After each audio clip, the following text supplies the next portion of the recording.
Hello everyone, सभी प्यारे बच्चों का वार्म वेलकम करता हूँ। देखिए, चौथी क्लास है अपनी सीरीज़ की ये। इंग्लिश आप ठीक से क्यों नहीं पढ़ पाते हैं?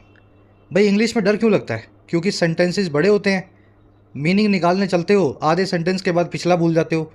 तो बड़े सेंटेंसेस को दिमाग में ब्रेक कैसे किया जाए बिना पेपर के, बिना पेन के, और मीनिंग निकाल के ग्रामर को अप्लाई करके मार्क्स को स्कोर कैसे किया जाए, एग्ज़ाम स्पेशल इस क्लास में मैं आपको सिखाता हूँ। पिछली 3 क्लासेस को ज़रूर से देख लेना, प्लेलिस्ट बनाकर रख दी है मैंने चैनल के होम पेज पे। चलिए आज की क्लास को शुरू करते हैं। आज सीखेंगे पार्टिसिपल्स, पार्टिसिपल से बनने वाली सारी स्ट्रक्चर्स। और कोशिश यही रखना कुछ भी याद ना करना पड़े, सब कुछ लॉजिकली आपको समझ में आए। ये टेबल मैं आपको दिखा रहा हूँ, पार्टिसिपल टेबल बोलते हैं इसको। किसी किताब में आपको इस तरह से बनी हुई नहीं मिलेगी, ठीक है। ये तब बना सकते हो आप जब आप खुद इस कॉन्सेप्ट को जानते हो। चलो, पका पकाया मिल रहा है, इसका खूब बेनिफिट आपको लेना है। टेबल में क्या लिखा है मैंने? देखिए, present participle active, present participle passive, past participle passive, perfect participle active और परफेक्ट पार्टिसिपल पैसिव। पहली चीज़ तो आपके दिमाग में ये आई होगी, सर ये पार्टिसिपल की टेबल है और पास्ट पार्टिसिपल को सिर्फ पैसिव में बनाया जाता है। देख पा रहे हो ना, एक्टिव में तो पास्ट पार्टिसिपल जैसा कुछ है ही नहीं। दूसरी चीज़ आपके दिमाग में ये आई होगी, सर पार्टिसिपल जो है वो वर्ब की आईएनजी फॉर्म से शुरू हो रहा है, छोड़ करके पास्ट पार्टिसिपल को। और तीसरी चीज़ आपके दिमाग में आई होगी, सर ये प्रेजेंट टेंस है जो कि प्रेजेंट ऑन गोइंग को बताता है, past tense of course past को बताता है, परफेक्ट टेंस जो है फिनिश्ड एक्शन को बताता है। तो जो आपने टेंसेज में सीखा वही कुछ जो है पार्टिसिपल्स पे भी अप्लाई हो रहा है। अगर नहीं पकड़ पाए इस चीज़ को तो मैंने आपको बता दिया, ठीक है। इसमें से इन चीज़ों को, बारीकियों को पकड़ो। पार्टिसिपल क्या होते हैं अभी आप आगे देखोगे, प्रैक्टिकली बताऊंगा, क्वेश्चंस भी बताऊंगा कैसे बनेंगे। पहले इस टेबल की स्ट्रक्चर आपको देख लेनी है। अब एक बार मैं इस टेबल को आपके सामने नरेट कर देता हूं। देखिए, पार्टिसिपल होती है वर्ब की आईएनजी फॉर्म, ठीक है। और जो किसी एक्शन को बता रही हो, एडिशनल एक्शन। आप दो काम कर रहे हो एक साथ, तो एक काम को मेन वर्ब में लिख दो, दूसरे काम को पार्टिसिपल फॉर्म में लिख दो। या आपके साथ कोई काम हो चुका है और उसके बाद कोई दूसरा काम कर रहे हो, तो एक को पार्टिसिपल में जो हो चुका है, दूसरे वाले काम को मेन वर्ब में। पार्टिसिपल्स का मेन काम होता है एडिशनल एक्शन को बताना। अगर एडिशनल एक्शन प्रेजेंट में है तो आप प्रेजेंट पार्टिसिपल इस्तेमाल करेंगे। अगर एडिशनल एक्शन पास्ट में है तो पास्ट पार्टिसिपल लगेगा। और अगर एडिशनल एक्शन फिनिश हो गया है, ख़त्म हो चुका है, तो आप यूज़ करेंगे परफेक्ट पार्टिसिपल को। इतना समझ में आ गया? स्ट्रक्चर कैसे बनेगी? देखिए, पार्टिसिपल हमेशा वर्ब की आईएनजी फॉर्म से शुरू होता है, तो प्रेजेंट पार्टिसिपल वर्ब की आईएनजी फॉर्म से ही बनाया जाएगा। प्रेजेंट पार्टिसिपल वर्ब की आईएनजी फॉर्म से ही बनाया जाएगा, क्योंकि पार्टिसिपल में आईएनजी फॉर्म चाहिए होती है, तो वर्ब की आईएनजी फॉर्म को प्रेजेंट पार्टिसिपल बना दो। लेकिन ये होगा एक्टिव में। जब इसको आपको पैसिव बनाना होगा तो आपको इस आईएनजी फॉर्म में कुछ बदलाव करने होंगे, ताकि इसमें पैसिव वाली स्ट्रक्चर इंक्लूड हो जाए। और पैसिव बनाने आपको सिखाए गए हैं ऑलरेडी। बी फैमिली की वर्ब प्लस में वर्ब की थर्ड फॉर्म को बोलते हैं पैसिव। अब ये वर्ब की थर्ड फॉर्म तो आएगी ही आएगी, क्योंकि पैसिव आपको बनाना है। लेकिन बी फैमिली की वर्ब को आपको वर्ब की आईएनजी फॉर्म में लिखना पड़ेगा, क्योंकि आप पार्टिसिपल बना रहे हैं। तो बीइंग प्लस में वर्ब की third form present participle passive बना। लॉजिकली समझाया मैंने आपको? आप सोच रहे होंगे ना, सर मैं क्यों याद करूं बीइंग प्लस V3, मुझे कोई तरीका बताओ। भाई, तरीका यही है कि पैसिव है तो बी प्लस V3 आना ही था, और पार्टिसिपल है तो बी का बीइंग बनाना ही था। पास्ट पार्टिसिपल अपने आप में अलग है, इसमें वर्ब की थर्ड फॉर्म लगती है, वर्ब की आईएनजी फॉर्म नहीं लगती। और ये जो वर्ब की आईएनजी फॉर्म नहीं लेता ना, इसी वजह से पास्ट पार्टिसिपल की कोई एक्टिव फॉर्म है ही नहीं, हमेशा पैसिव होता है, ठीक है। तो ये भी आपको याद रहे कि पास्ट पार्टिसिपल कभी एक्टिव नहीं होता और वर्ब की आईएनजी फॉर्म कभी लेता ही नहीं है। अब बचा कौन? Perfect participle. देखिए, परफेक्ट टेंस के अंदर आपको हैव और V3 का इस्तेमाल करना होता है। पता होगा ना आपको, I have played, I have eaten, I have studied. तो परफेक्ट टेंस तो इसमें भी लगेगा, हैव प्लस V3 आप इसमें भी लगाएंगे। लेकिन पार्टिसिपल होने के नाते हैव को आप हैविंग में चेंज कर देंगे। समझ आई? और वैसे ही परफेक्ट पार्टिसिपल को अगर पैसिव बनाना हो तो आप क्या करेंगे?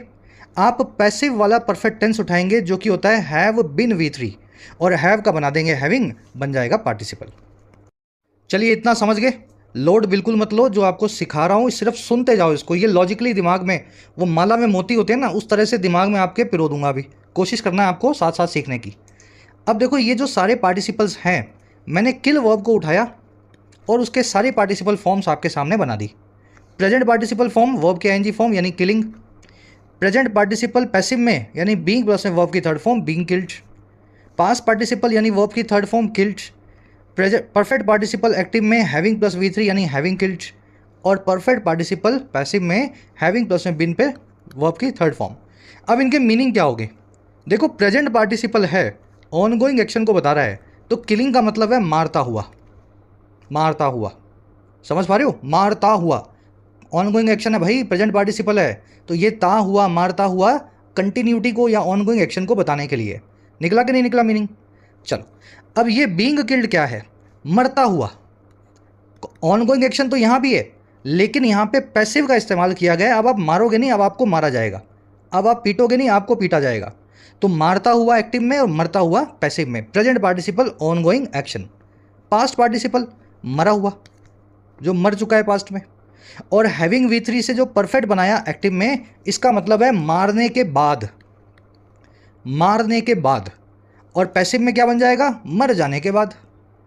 चलो, थोड़ी हंसी आ रही होगी आपको, ये छोटे बच्चों को सिखाना चाहिए एक्चुअली में 6-7 क्लास के अंदर, लेकिन अपना ना तो सिलेबस ऐसा है करिकुलम, ना ऐसे टीचर्स हैं जो क्लैरिटी के साथ में इन चीज़ों को बता सकें, है ना। एक्चुअली में अगर कोई छोटा बच्चा हो ना, तो उसको 7th क्लास में 8th क्लास में मुझे इस तरीके से पार्टिसिपल बढ़ाने चाहिए। चलो, अब आपने पार्टिसिपल्स का एक छोटा सा ट्रेलर देख लिया, ये बने कैसे हैं। अब इनकी पूरी फिल्म देखते हैं, क्वेश्चंस कैसे बनेंगे। ये टेबल मैंने ऊपर लगा दी है ताकि आप इसको बार बार रेफर कर सकें। Rohingyas have faced severest form of discrimination in Myanmar, with the army killing hundreds in the ongoing civil war। Sentence छोटा है, लेकिन ब्रेक करके इस पार्टिसिपल स्ट्रक्चर को समझना है पे। रोहिंग्याज ने फेस किया है, सामना किया है सबसे खराब, सीवियरेस्ट का मतलब होता है सीवियर का भी सीवियर, खराब में भी खराब, द वर्स्ट। तो रोहिंग्याज ने सीवियर की भी सुपरलेटिव डिग्री लगा के सीवियरेस्ट फॉर्म को फेस किया है, भेदभाव की, डिस्क्रिमिनेशन की, म्यांमार नाम के इस नेशन में। और ये काम कैसे हुआ है? देखो, ये स्ट्रक्चर आप ऑलरेडी कर चुके हो पिछली क्लास में। विद, साथ ही, आर्मी के, किलिंग, प्रेजेंट पार्टिसिपल, किलिंग मार देने के, हंड्रेड्स को, सैकड़ों को, इस चलती हुई ऑनगोइंग सिविल वॉर में। ठीक है, तो आर्मी के सैकड़ों को मार देने के साथ ही रोहिंग्याज ने बहुत डिस्क्रिमिनेशन को म्यांमार में फेस किया है। तो ये विद वाली स्ट्रक्चर जो आपने पिछली बार देखी थी, अब और क्लैरिटी से आप समझ रहे हो पार्टिसिपल की फॉर्म में। सेंटेंस को ब्रेक करते हैं एक बार। रोहिंग्याज बन जाएगा आपका सब्जेक्ट, हैव फेस्ड बन जाएगी इसकी वर्ब। ये तो बनाना ही है ना अपने को, मेन सब्जेक्ट है रोहिंग्याज, वर्ब है इसकी हैव फेस्ड। अब देखो, फेस किसको किया है? सीवियरेस्ट फॉर्म ऑफ डिस्क्रिमिनेशन को।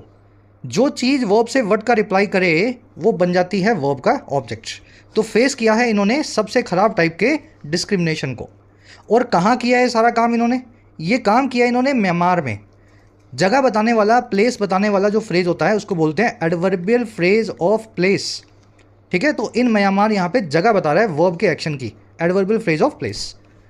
अब देखो, आ गया विद, स्ट्रक्चर आप ऑलरेडी जानते ही हैं। विद के साथ में एक नाउन आता है और साथ में आती है वर्ब की ING form. With my coming, with army killing, with Rohingyas running, समझ रहे हो ना। तो ये विद प्लस में आर्मी प्लस में जो किलिंग आपने देखा, सर जी ये किलिंग जो है ना, यही तो है प्रेजेंट पार्टिसिपल। अगर आपसे पूछा जाए कि पार्टिसिपल कौन सा लगा है, पार्टिसिपल है किलिंग, जो काम करता है प्रेजेंट पार्टिसिपल एक्टिव का। देख रहे हो ना ऊपर टेबल में, देखो वर्ब के ING form, present participle active.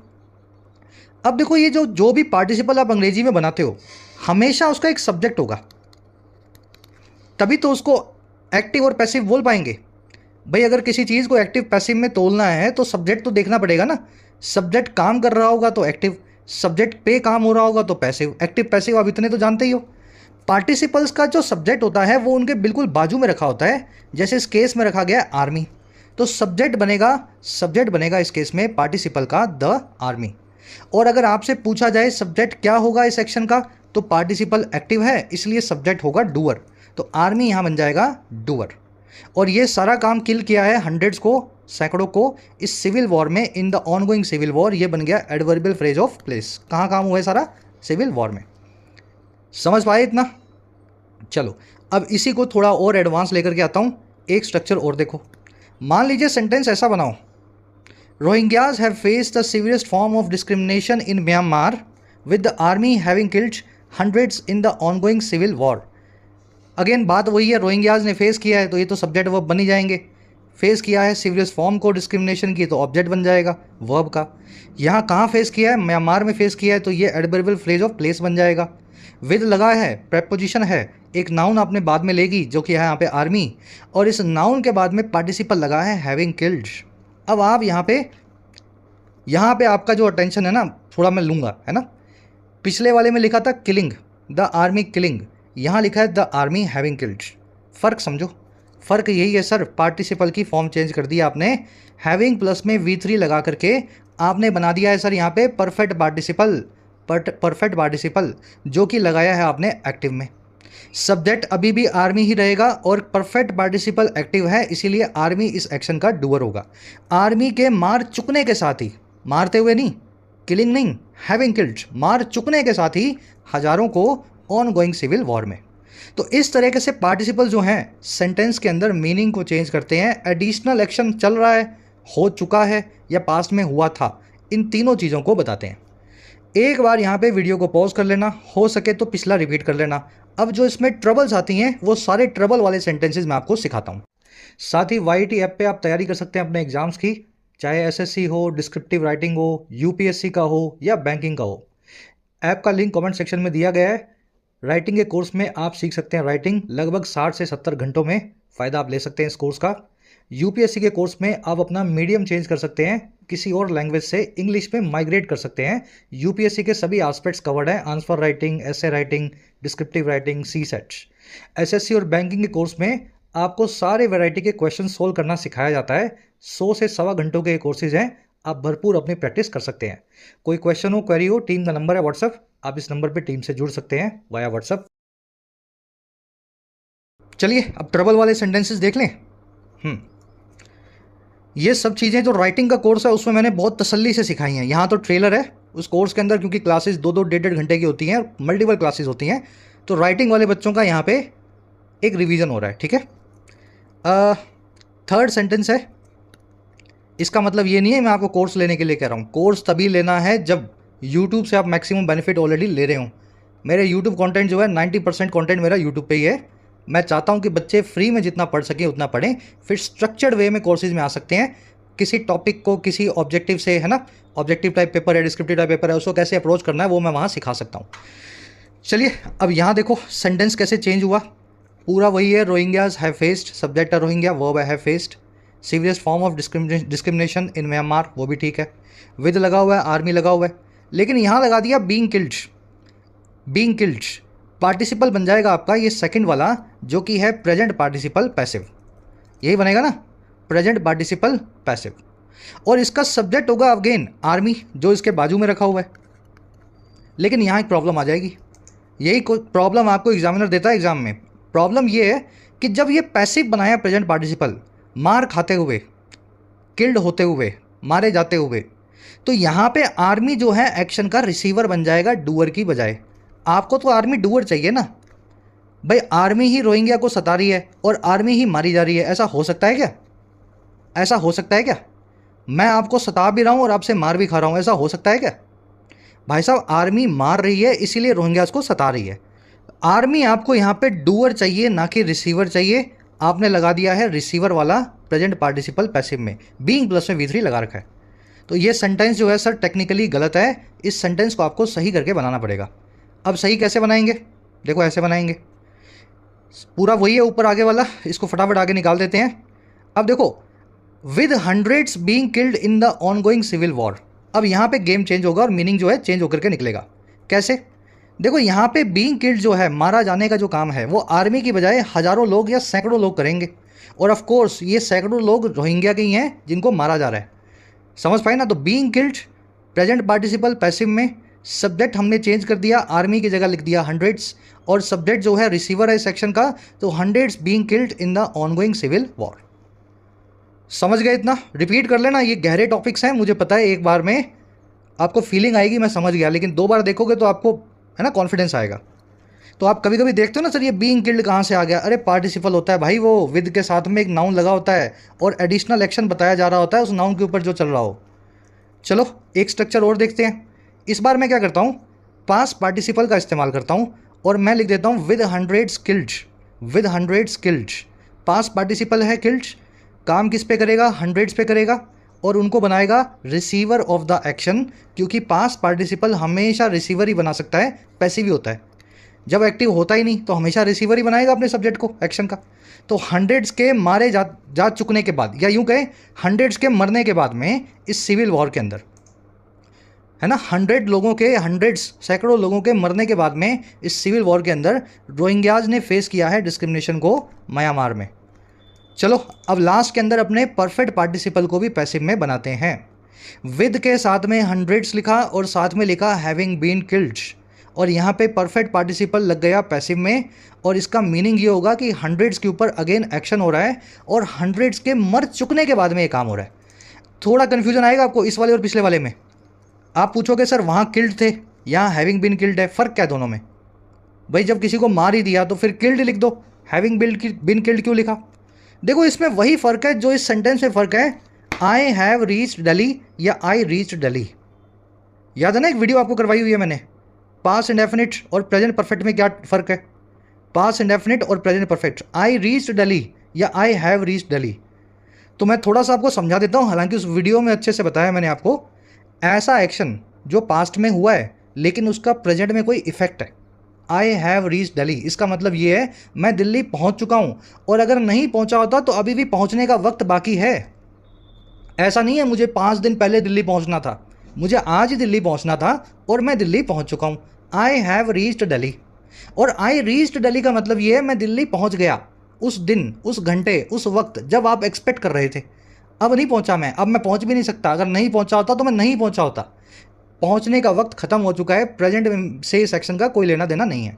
तो वही काम यहाँ पे है, 100 जो हैं मारे जा चुके हैं इस केस के अंदर, प्रोबेबली अभी भी मारे जा रहे हैं, ये काम अभी भी चल रहा है, ये जिनोसाइड अभी भी बंद नहीं हुआ है, हंड्रेड्स के थाउजेंड्स अभी भी हो सकते हैं। तो मैं लिखूंगा with hundreds having been killed, maybe they could be thousands in some days. समझ पा रहे हो? बहुत गहरी बात बताने की कोशिश कर रहा हूँ, अगर नहीं समझ में आई हो तो खाली पार्टिसिपल देख लेना। ये लॉजिक उन बच्चों को समझना है जिनको, ठीक है ना, वो कॉन्फिडेंस चाहिए इंग्लिश में, किसी को पढ़ा भी सकूँ मैं, उस तरह का लॉजिक आपको यहाँ देने की कोशिश कर रहे हैं। तो चलो ये स्ट्रक्चर्स आपने देख ली पार्टिसिपल्स की, 5 पार्टिसिपल्स मैंने आपको लगा के दिखाए। अब एक काम करता हूँ, मैं इसी स्ट्रक्चर को और एडवांस लेकर के जाता हूँ, है ना, बैंकिंग मेंस के लेवल पे। कभी कभी आपको क्या होगा जी, ये स्ट्रक्चर्स जो है ना पार्टिसिपल की बिना विद के मिलेंगी, काम यही कर रही होंगी, सब कुछ यही कर रही होंगी, लेकिन विद यहाँ पे नहीं लगा होगा। इन स्ट्रक्चर्स को बोलते हैं पार्टिसिपल फ्रेज, पार्टिसिपल फ्रेज। और इसमें समस्या ये आती है क्योंकि विद नहीं लगा हुआ तो साथ में कोई नाउन नहीं होगा, और अगर नाउन नहीं होगा तो पार्टिसिपल का सब्जेक्ट नहीं होगा, लेकिन पार्टिसिपल को सब्जेक्ट हमेशा चाहिए होता है। इन स्ट्रक्चर्स में सब्जेक्ट जो है ना, मेन सब्जेक्ट सेंटेंस का, वही पार्टिसिपल का सब्जेक्ट बन जाता है। स्ट्रक्चर दिखाता हूं आपको मैं। The army have been persecuting Rohingyas for years, killing hundreds in the ongoing civil war. Army जो है परसिक्यूट कर रही है, परसिक्यूट का मतलब होता है सताना। Has been persecuting, present perfect continuous tense, subject है आर्मी, वर्ब है, ठीक है, पीपीएस में। परसिक्यूट किसको कर रही है? ऑफ कोर्स रोहिंग्यास को कर रही है, और कब से कर रही है? सालों से कर रही है। ये काम बता रहा है एडवर्बियल फ्रेज ऑफ टाइम को। एक्शन कब हो रहा था? सालों से हो रहा था, तो APT, adverbial phrase of time. अब देखो किलिंग लिखा हुआ है यहाँ पे, किलिंग लिखा हुआ है, और इससे पहले कोई विद नहीं आया, कोई आर्मी नहीं आई, कोई रोहिंग्या नहीं आया, सिर्फ कॉमा लग गया। ये जब आप विद को निकाल देते हो और उसके बाद के नाउन को निकाल देते हो तो फिर ये प्योर पार्टिसिपल फ्रेज बन जाता है। काम ये सब वही कर रहा होता है लेकिन बिना विद और उस नाउन के। अब इस पार्टिसिपल को आपको एक सब्जेक्ट देना पड़ेगा। पार्टिसिपल है ये प्रेजेंट पार्टिसिपल एक्टिव में, किलिंग का मतलब है मारते हुए, और सब्जेक्ट बनेगा भाई साहब सेंटेंस का सब्जेक्ट ही। बस यही समझाना चाह रहा हूँ मैं आपको। जब विद ना लगाओ, जब कोई नाउन ना लगाओ, पकड़ लो सेंटेंस के सब्जेक्ट को, पार्टिसिपल का सब्जेक्ट बना दो। तो आर्मी परसिक्यूट कर रही है रोहिंग्यास को। अब देखो ये डूअर है, आर्मी इस सब्जेक्ट को डूअर की तरह बनाएगी। किल करते हुए सैकड़ों लोगों को ऑन गोइंग सिविल वॉर में। किल कौन कर रहा है? आर्मी किल कर रही है। समझ गए? चलो अब ये सारे फ्रेजेस जो हैं बिना विद के आपको मैं पार्टिसिपल वाले बना के दिखाता हूँ। सेंटेंस अगेन वही है, army has been persecuting for years, कई सालों से, और यहाँ लिख दिया having killed hundreds in the ongoing civil war. Having killed क्या है? परफेक्ट पार्टिसिपल है, हैविंग प्लस में V3, देख रहे हो ना ऊपर से 4 नंबर। और बना किस में हुआ है? ऑफ कोर्स एक्टिव में है। सब्जेक्ट कौन बनेगा? सब्जेक्ट दिया ही नहीं हुआ, तो नहीं दिया होगा तो सेंटेंस का सब्जेक्ट को पकड़ लेंगे, आर्मी को बना देंगे, और क्योंकि एक्टिव में है इसलिए आर्मी यहाँ पे डूअर होगी। तो हैविंग किल्ड का मतलब है मार चुकने के बाद कई लोगों को ऑनगोइंग सिविल वॉर में। और इसका एक हिडन मीनिंग ये है कि हंड्रेड्स को मारा है, अभी थाउजेंड्स भी मार सकती है। समझ पाए ना मेरी बात को? हैविंग किल्ड, मार चुकने के बाद में कई लोगों को इस सिविल वॉर में army has been persecuting. Additional action है, परफेक्ट पार्टिसिपल से आपने इसको दिखाया है। चलो अब पैसिव वाले बनाने की कोशिश करते हैं। एक्टिव वाले तो आपने देख लिए दोनों, प्रेजेंट पार्टिसिपल एक्टिव और परफेक्ट पार्टिसिपल एक्टिव। अब मैं आपको पैसिव वाले दिखाता हूँ। ऐसा सेंटेंस बन सकता है, the army has been persecuting Rohingyas for years, being killed hundreds in the ongoing civil war. Being killed यहाँ पे प्रेजेंट पार्टिसिपल पैसिव बन जाएगा। पैसिव के अंदर सब्जेक्ट रखेगा आर्मी को, और क्योंकि ये पैसिव है इसलिए आर्मी यहाँ पे बन जाएगा एक्शन का रिसीवर। रिसीवर ही बनेगा ना, पैसिव है तो रिसीवर बनेगा। आर्मी सता रही है रोहिंग्यास को मारे जाने के बाद हंड्रेड्स की संख्या में इस सिविल वॉर के अंदर। क्या ये सेंटेंस सही है? अरे भाई, हंड्रेड्स को मारा है आर्मी ने, हंड्रेड्स में मरी नहीं है, सता रही है क्योंकि मार रही है। जो आदमी मारता है वही सताता है, मार खाने वाला कब सताएगा भाई? तो यहाँ पे आर्मी जो है ना, इसके साथ में आपको बीइंग किल्ड जो लगाया है ये गलत है। गलत इसलिए क्योंकि पार्टिसिपल सब्जेक्ट को जस्टिफाई नहीं कर रहा, और जस्टिफाई करवाने के लिए हमें इस सेंटेंस के सब्जेक्ट को चेंज करना पड़ेगा। जो मार खा रहा है उसको सब्जेक्ट बना दो, सेंटेंस को पैसिव में चेंज कर दो। Rohingyas have been persecuted by the army for years being killed in hundreds in the ongoing civil war. यहाँ पे इन हंड्रेड्स लिख लेना, इन हंड्रेड्स मतलब सैकड़ों की संख्या में, सैकड़ों की तादाद में, इन यहाँ पे मिसिंग है। ठीक है, तो बीइंग किल्ड प्रेजेंट पार्टिसिपल बन जाएगा पैसिव के अंदर, साथ में लगी हुई है सब्जेक्ट रोहिंग्यास, जिनके ऊपर काम हो रहा है, एक्शन के रिसीवर है। Rohingyas are being killed in hundreds in the war. चलिए इसी तरीके से पास्ट पार्टिसिपल बनाना हो, यहाँ पे किल्ड लगा दूँ। किल कौन हुए? अब रोहिंग्या ही होंगे, क्योंकि ये पास्ट पार्टिसिपल हमेशा पैसिव होता है, और एक्शन के रिसीवर होंगे रोहिंग्यास। रोहिंग्यास मारे गए हैं सैकड़ों की संख्या में, killed in hundreds in the war. इसको मैं अब परफेक्ट पार्टिसिपल पैसिव बना के भी लिख रहा हूँ, हैविंग बिन किल्ड। और इसका मतलब ये होगा कि 100 की तादाद में मारे जाने के बाद। लेकिन हैविंग बिन ये बता रहा है कि परफेक्ट वाला काम है, ये काम अभी भी प्रेजेंट से कनेक्शन रखता है। हो सकता है 100 के 1000 हो जाएं, सिविल वॉर अभी भी जारी है। ठीक है, तो रोहिंग्यास हैविंग बिन किल्ड बन जाएगा परफेक्ट पार्टिसिपल पैसिव में। ठीक है, यहाँ परफेक्ट कर लेना, मैंने शायद पास्ट लिख दिया गलती से, परफेक्ट कर लेना। और सेंटेंस आपका बनेगा, सब्जेक्ट बनेगा Rohingyas in the form of receiver. चलिए, होपफुली क्लास बहुत गहरी नहीं हुई। ऐसी क्लासेस मैं करने से बचता हूँ यूट्यूब पे, क्योंकि भाई मानने की बात तो ये है, जब आप कोई कोर्स लेते हो, है ना, कहीं आप मनी इन्वेस्ट करते हो, तो फिर आप ऐसी गहरी क्लासेस को मन से सीखते हो। यूट्यूब पे सबको क्या हवा हवाई अच्छा लगता है, कुछ टीचर पढ़ा दे जो हमें आधा आता हो पहले से, आधा हम सीख लें, थोड़ा पढ़ लें, थोड़ा देख लें, है ना, थोड़ा मज़ा सा आ जाए। तो जो गहरा वाला काम होता है वो कोशिश हम यही करते हैं बहुत ज़्यादा यूट्यूब पे ना करें, उससे व्यूअरशिप कम होती है। अब आप ही डिसाइड करोगे कितना गहरा कंटेंट आपको यूट्यूब पे चाहिए। अच्छा एप्रिसिएशन मिलेगा, प्यार मिलेगा, लाइक्स, व्यूज़, शेयर्स। मैं ऑफ कोर्स इस कंटेंट को कोर्सेज से निकाल के यूट्यूब पे भी पब्लिश करने की कोशिश करूँगा। चलिए, क्विज़ का क्वेश्चन दे रहा हूँ आपको मैं, गलती भी बता रहा हूँ कहाँ रखी है पार्टिसिपल में, हैविंग बिन रिसीव्ड में। In the 5.5 years of its operation, the party has encashed thousands of crores via electoral bonds, having been received the lion's share.